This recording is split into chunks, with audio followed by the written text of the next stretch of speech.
complex, much too complex, too complex, much too complex. What's up, and welcome back to the BlackTrack, where I do commentary and review on all the movies we love with an all-black cast, or at least a black lead. Today I'm going to be talking about Dead Presidents, a 1995 movie directed by the Hughes Brothers, and might I add, one of the best movies ever made, and one of my personal favorites. Right here is where I usually say what the movie is about, but it's kind of hard to actually pin down what kind of movie Dead Presidents actually is. You can probably ask about 5 people, and they'll all tell you something different. Some would tell you it's an action movie. Some would probably say it's a coming-of-age story. A few would probably even say it's a light comedy. But if I was forced to tell you what kind of movie it is, I would have to say it's actually a war movie. A war drama, if you will. The plot centers around Lorenz Tate's character Anthony and his decision to go to the Marines instead of college. But that's only really a small part of the story. Unfortunately, for anybody who went to the movies to see this in 1995 and expected the true crime black action movie that the trailers and marketing portrayed it as, it's definitely not that kind of a movie. It's a slow burn of a movie that focuses more on the effects of wartime politics on black America. I can see that turning a few people off. One thing is for sure, it has one of the best soundtracks ever and is backed up by some of the best performances by some of the best black actors in the game, most of which went on to have amazing careers. Besides Lorenz Tate, who was a fantastic actor even back then might I add, the movie also stars Keith David, Jennifer Lewis, Clifton Powell, Terrence Howard, and Chris Tucker, who proved with this movie that he can do comedy and drama interchangeably, and whose performance in this movie is criminally underrated. So how does a movie with seemingly so many different aspects manage to pull it all together? Let's BlackTrack and find out.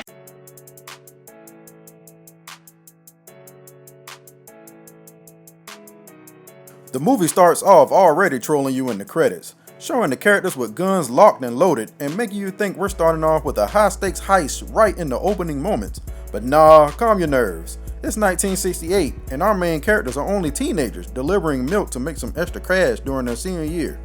The 3 friends are Anthony, Jose, and Skip, who is Chris Tucker. Skip is definitely the comedy relief and nearly everything out of his mouth is a joke. They discuss what they are going to do after they graduate, and even though Anthony and Jose have big dreams, Skip brings them down to earth and gives them the reality of their situation. Anthony wants to do some traveling and even says he's not afraid to go to war to get that done. He just wants to do something different, you know? Yeah, well, getting your fucking head blown off is different. Conveniently, Anthony's final stop is at his girlfriend's house, but she's not awake. So he'll have to settle for her sister Delilah making sweet nothing eyes at him. The movie makes it obvious in subtle ways that Delilah has a crush on Anthony and is jealous that he's with her sister, but whether Anthony truly notices this or not is less obvious. His girlfriend Juanita senses a little hateration afoot and wakes up to reclaim what's hers. She's all like, let me show this Negro a little skin so he knows what he really wants. Dad's shoulder. Anthony is a go-getter, and he doesn't put all his eggs, or I guess in this case milk, in one basket. He also runs numbers for the local hustler named Kirby, played by hugely accomplished actor Keith David. For you younger people out there, running numbers is kind of like the Cash 3 lottery. If the Cash 3 was ran in a back alley, behind a building where the girls out front are always nice to you for some reason. I love the set and costume design in this movie. It's spot on. It's pretty much impossible to tell that it's not the 60s, and you could tell a lot of work and care went into making the time period authentic. Anthony goes to holler at his boss man, and even as a kid I always admired this one long take of him walking from the entrance all the way to the back of the pool hall. It's a nothing scene of him just greeting everybody there, but I just like the great cinematography because it has to be done perfectly in one shot or you gotta go back and do it all over again. Got to admire the hard work. They call Anthony Youngblood because he's clearly too young to be in a pool hall and running numbers. Somebody who has a serious issue with that for some unknown reason is this guy Cowboy, played by Terrence Howard. He comes in just antagonizing Anthony for no good real reason, which prompts Kirby to suggest a pool game between the two. Probably just to get Cowboy to shut up. Anthony whips him in the pool as predicted, but either Cowboy is a sore loser or came in looking for a reason to act up. Anthony lets him know that he owes him money for the game, and like most people who owe money, he doesn't take it well and tries to whoop that trick, even pulling a knife on a minor. I guess you get tried as an adult as soon as you walk into the pool hall as a minor. I don't know how he thought he was going to pull this off with Kirby and his partner within eye shot. They see him and think it's time for this Cowboy to be hitting the old dusty trail. Anthony is okay afterwards, but probably wishes he had the $2 owed to him for the pool game. That's okay though, Uncle Kirby got you covered. You don't need that little funky $2. Kirby asks him to go for a little ride while he handles some business and convinces Anthony to drive for him. He does pretty good for a guy with no license back in the time when cars were built like tanks. Kirby tells him that this will only take a second. And remember those jokes we used to tell about the one-legged man in a butt-kicking contest? Well, we owe the one-legged man an apology because Kirby somehow gets enough leverage to launch this guy through a window and beat him down single-footedly. Yeah, I know it's not a word. The guy's wife gets the drop on Kirby, but for some unknown reason doesn't just shoot him. Kirby is an equal opportunity kind of guy, and clearly not afraid of anything because he laughs in the face of her pistol and punches in the face of her. The guy tries to grab Kirby's leg, and in such a serious movie, they decided to insert such a comical sound effect. Oh, what the fucking leg? Oh. He acts like he's more afraid of the leg than he is of Kirby. Kirby snuggles up real close to him and lets him know that he better have his money next time he comes or it could be worse. But how could it be worse? Once you get beat up by a one-legged man, you might as well go ahead and let him shoot you to get it over with. There's no coming back from that. Nobody will ever take you serious again. Later, Anthony is having dinner with his family, and his mom is gushing over his older brother because he's on his way to graduate school. Even though the brother is in this very short scene and is never seen again, I admittedly found him super obnoxious and arrogant. But I guess that was the point, to show how different they are when it comes to how they approach life. Anthony probably doesn't want to end up like a douche like his brother, which is probably why he tells his mother that instead he wants to enlist in the military. That goes over like somebody passed gas in the church, and his mother, played by Jennifer Lewis, is none too happy to not have 2 college graduates under her belt. The only part of this scene that's ever stood out to me is the dad. You would expect him to be the man of the house and give some strong insight on the situation, especially since it's revealed he used to be in the military himself. But he says nothing the entire time and everybody else just acts around him. It's hilarious. He might as well just be a prop. He does get one line in at the end of the scene, and it's one of the 2 lines that he would deliver in this entire movie. I'll talk to you, Mama. That's all you got to say? It's graduation night, and everybody is participating in a silhouette challenge about 50 years too early. Skip, Anthony, and Jose are talking about after graduation plans, and Jose informs them that he's been drafted, exactly as Skip said he would be. Since this is probably the last time they will have a carefree existence, they better have all the fun that they can. And by fun, Juanita means sex, because she lets Anthony know that her mother is working the night shift, and if he wants, he can do it. He can do it all night. There's no way he's going to pass on that offer, but before they can get down to business, Juanita has to kick Delilah out of her room. Anthony is looking like, hey, you sure she gotta leave? We get to see the most teenage sex scene ever, complete with a stuffed bra, Anthony unable to get the bra off, and the whole thing lasting about 20 seconds. Poor Delilah. It must have been good enough because afterwards Juanita is already talking about marriage. Anthony ain't ready for all that because he's not even sure he'll make it back from the Vietnam War that's still going on at the time. They have bigger issues right now though because Juanita's moms came home early. Anthony manages to avoid discovery and tells Juanita that he has to go now. Juanita is a ride or die woman and she says she'll wait for him to get back from the war. I love the transition here of Anthony running through the yards that blends right in with him running through the jungle in the Vietnam War 2 years later. Once again, great cinematography. Dead Presidents is now a war movie for like the next 30 minutes, showing Anthony as he tries to survive the Vietnam War while ignoring everything back home that has become a distraction. He's not alone though, because Skip failed out of college and also enlisted in the same regiment as Anthony. He thought it was going to be a cakewalk however, and didn't anticipate having to be side by side with a crazy preacher kid named Cleon who is played by Bokeem Woodbine.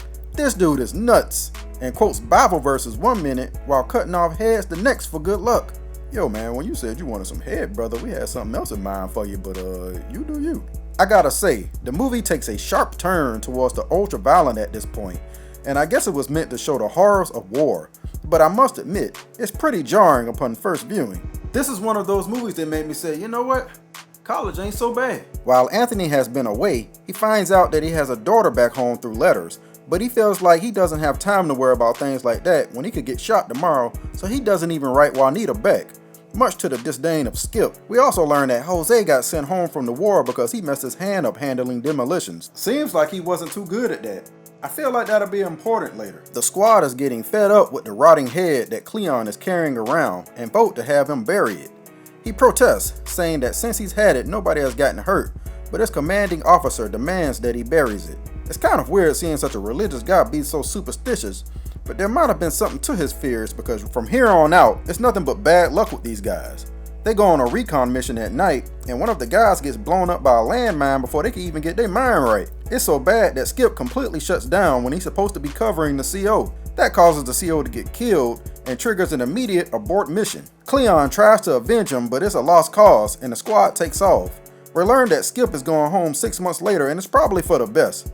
He was just getting high and having sex anyway, all the things you could do at home without fear of getting blown up afterwards. It's the 70s now, and Anthony managed to make it back in one piece. One aspect of this movie that I find interesting is the way that they artificially aged the characters. Or in this case, I guess de-aged, because in real life, they look like the 70s versions of the characters, but earlier in the movie, they managed to make everybody look like young high schoolers, with minimal makeup and no effects. They basically just shaved the guys and made everybody talk in a younger tone, and it worked because you really feel like they've aged when they didn't at all. A lot has changed since Anthony has been gone. Things just don't look as lively as they used to. A big part of that is all these bums and winos hanging around outside. Oh wait, that's not a bum. That's Skip. He's fallen on hard times since he's got back from the war, and to make matters worse, he's also addicted to heroin. But it's not all bad. He does get a disability check every month. How, you ask, since he didn't get hurt in the war? Well, the movie doesn't outright say what's wrong with him, but when I was a kid, it sure sounded like AIDS to me, the way he described it. After doing a little research though, I found out he actually was suffering from the effects of Agent Orange, a chemical that was used to kill plants during the Vietnam War. A lot of soldiers got disability as a result of the side effect. Well, that answers one question that I've had all these years. I can finally sleep at night. Slow down, boy, you're gonna choke. I like the subtlety of this dinner scene with the empty chair, showing that the brother has gone on to a better life and Anthony is back home with an uncertain future. It adds a lot more weight to the scene from earlier when Anthony made the decision to go into the Marines. His moms is worried about his mindset now that he's back, but Anthony is in no mood to talk about all the atrocities he has seen. Hey, I wonder what his dad got to say about everything. Let me give you some more of these cards. So powerful. We get another long tracking shot of Anthony going into Kirby's pool hall, but this one is slightly different with a rotating shot, and I think Lorenz Tate is on some kind of moving platform. Just doesn't look like he's walking here. It's still all one take though. Jose is in here chilling and he shows Anthony his injury. He hasn't changed at all and is just as hype as he was before the war. Kirby is in the back, and every time I hear the end of the story he's telling, I always wonder what the beginning was about. He looked at me, he said, Kirby, when she pulled off them drawers, I thought I'd never stop seeing ass. If they crack up like that at the ending, I know the whole story got to be good. Anthony wants to get back to working with Kirby running numbers, but Kirby informs him that he had to get out the game because the cops protecting him got too greedy. So Anthony has to go get a real job at a butcher shop instead. Finally, after all those bigger priorities, he goes over to see his kid. Whoa, is that Delilah? Man, she done grew up, or, well, I guess technically she didn't. See how this movie gets you? Wow, they found a little girl who looks just like Lorenz Tate. Juanita is super happy to see him, and it seems like she definitely held it down while he was gone. Or not, because she seems to have made a new friend named Cuddy, who's played by Clifton Powell. Cuddy is a drug dealer, and while Anthony was gone, it seems he was supporting Juanita financially. Anthony is angry about it, but she's able to talk him into sticking around, especially since Anthony never even wrote her while he was gone. Did he really think he was going to hop back in that thing after 4 years of no communication?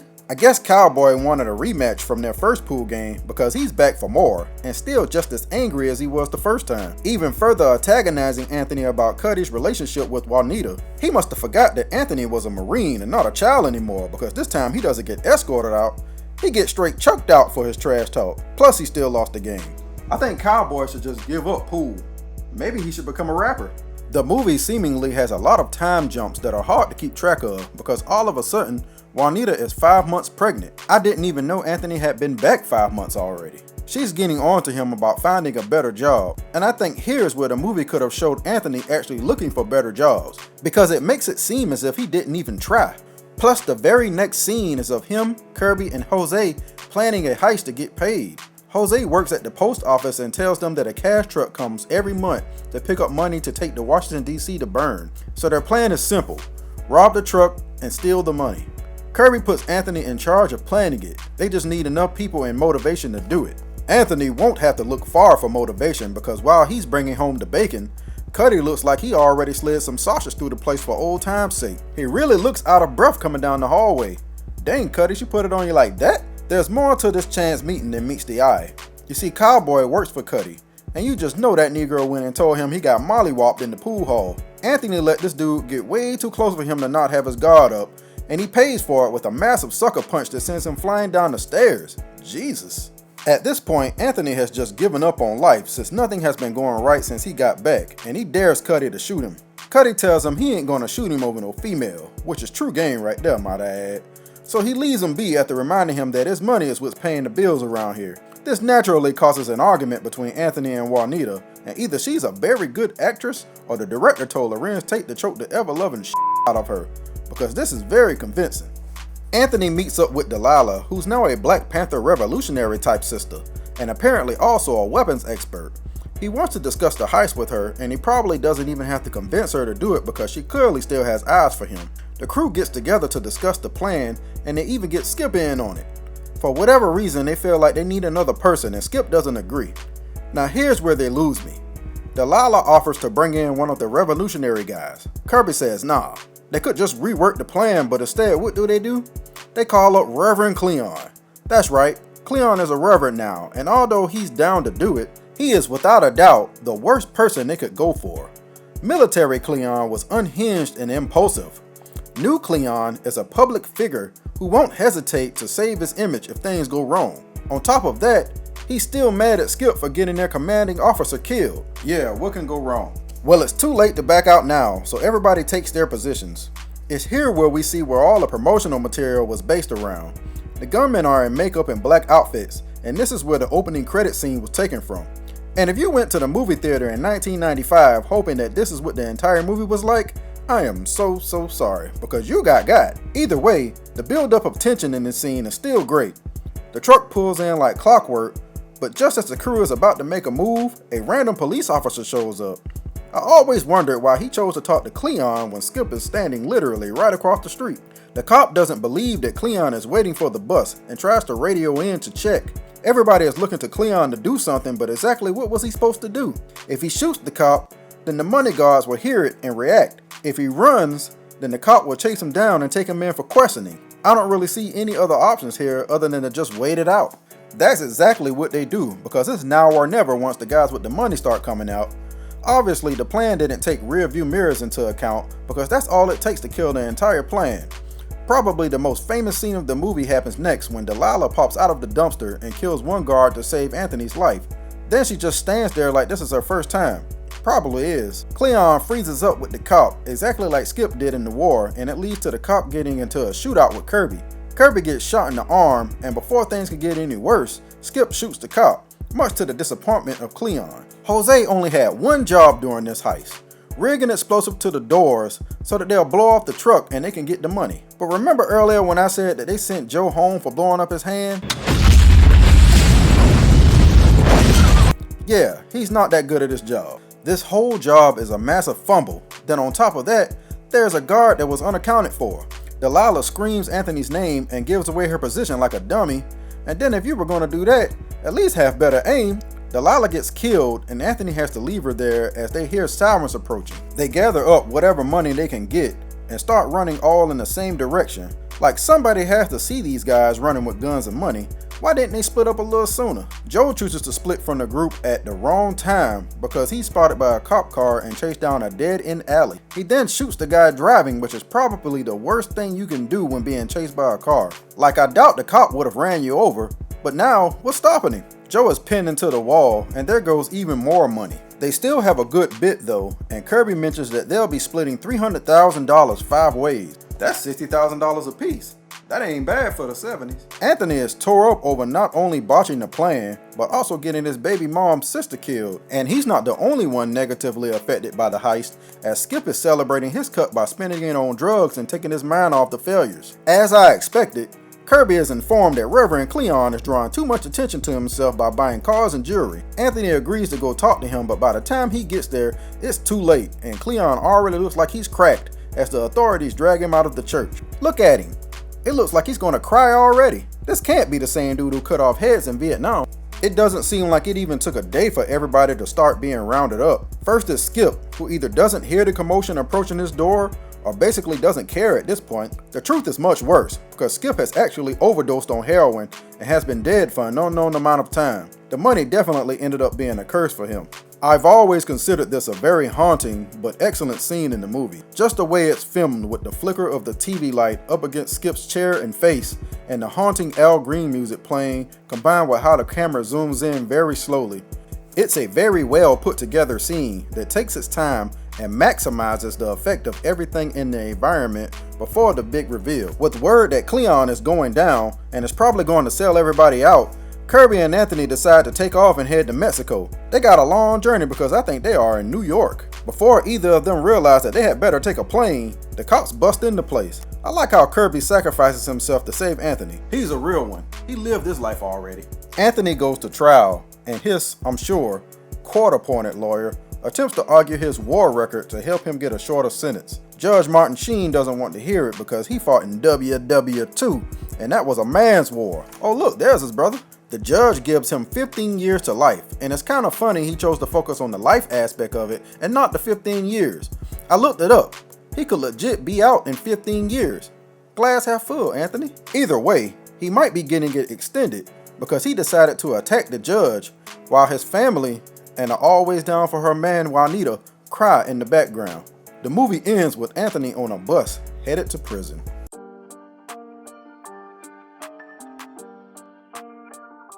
So how good is Dead Presidents 25 years later?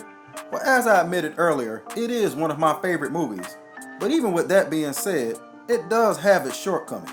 Dead Presidents really is a tale of two movies. The movie before Anthony goes off to war and the movie afterwards. I feel like the first half is definitely the strongest half of the movie, even if it is the shortest half. Everything up to and including the war scenes is great and does a great job presenting exactly what it's trying to be. A kid tired of school and wanting to explore goes off to fight in the war instead of college. If that was the whole story and Anthony stayed in Vietnam longer and then came home closer to the end of the movie, it would still be a good movie. The second half unfortunately drags it down just slightly. The life that Anthony comes home to is realistic to how soldiers, especially black soldiers, were treated when they came back from war, but I wish the movie dug just a little deeper into why things were the way they were. Like exactly why Anthony couldn't find a better job, other than making it look like he wasn't even trying. Was Juanita's second baby his or not? What happened to Kirby? Did they just kill him? And on that subject, did Cleon get off without any time? There's just so much crammed into the second act that I think they just ran out of time to answer it all. Plus they had to fit in the heist scene somewhere to market the movie as an action movie instead of a dramatic war movie. You can make the argument that none of these questions need answers, but I think in this case, having those answers would have made for a stronger overall movie. If I had to grade Dead Presidents for 2021, I would give it a B+. I still personally consider it a classic, but it's far from a perfect movie. However, I would recommend it to anybody who's never seen it before. And that does it for this episode of the BlackTrack. Make sure you like, share, subscribe, and turn on notifications. And until next time, I'll holla at you.